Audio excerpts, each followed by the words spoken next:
আসসালামু আলাইকুম সবাইকে। ব্লু আর ইয়েলো সংসারে আপনাদের স্বাগত। ব্লু আর ইয়েলোর তো কোনো খবর নেই, কিন্তু আমি নতুন এক জোড়া পাখি নিয়েছি, এই যে তারা, এবং তাদের আন্ডা বাচ্চা। ওরা খুব ছোট ছিল, 3 সপ্তাহ কি 2 সপ্তাহের মতো ছিল আমার এখানে। আমি আনার পরে এখানে ওরা বড় হয়েছে।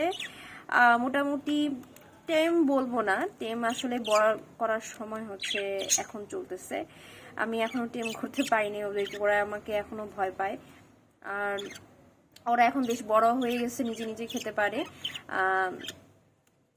আন্ডা বাচ্চাগুলা খুব সুন্দর হয়েছে, মাশাআল্লাহ, মার মতো হয়েছে। মা দেখেন সাদার মধ্যে ছোট একটু একটু পাউডার ব্লু এর একটা মিশ্রণ আছে, আর বাবা হচ্ছে ক্লাসিক পুরা।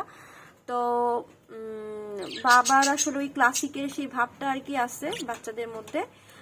দুইটাই সাদা হয়েছে মার মতো, আর একটা যেটা ওটা আর কি বাবার মতো হয়েছে আর কি।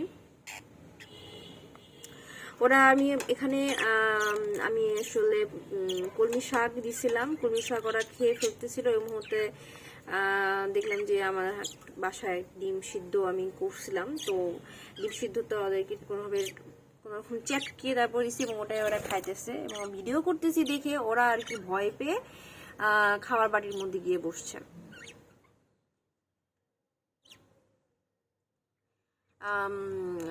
এবং 2-3টাই মেল হয়েছে। আশা করতেছি যে আমার আসলে মেল পাখি দরকারই নাই, কারণ আমার অনেকগুলা মেল, আমার অলরেডি 2টা মেল এমনি আছে, ওদের জোড়া দিতে হবে। আর এই 3টা নতুন হলো, তো আমি ভাবছি যে এদেরকে গিভঅ্যাওয়ে করব এবং সেল করব। তো যারা আর কি আগ্রহী আছেন তারা চাইলে আমার এই ভিডিও দেখতে পারেন, দেখে গিভঅ্যাওয়েতে অংশগ্রহণ করতে পারেন। গিভঅ্যাওয়ের মেইন যেই কন্ডিশন সেটা হলো যে লোকেশন এসে পাখি নিয়ে যেতে হবে। একটা পাখি আমি গিভঅ্যাওয়ে করব, এবং হোয়াইটের মধ্যে যে কোনো একটা আমি গিভঅ্যাওয়ে করব।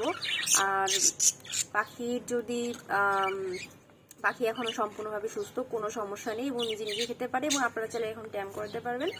আর কন্ডিশনের কথায় আসি, কন্ডিশন হচ্ছে যে আমার এই ছোট চ্যানেলটা মাত্র আমি বেশি দিন শুরু করিনি, কিন্তু ভিডিও অনেক আপলোড হয়েছে। আশা করতেছি যে আপনাদের সাপোর্ট পেলে আমি সাবস্ক্রাইব বাড়বে।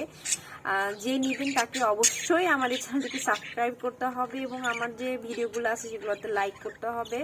চাইলে আপনারা কমেন্টও করতে পারেন। এতটুকুই কন্ডিশন, আর কোনো কন্ডিশন নেই। আশা করি আপনারা আমাকে সাপোর্ট করবেন। থ্যাংক ইউ সো মাচ, সবাই ভালো থাকবেন। আসসালামু আলাইকুম।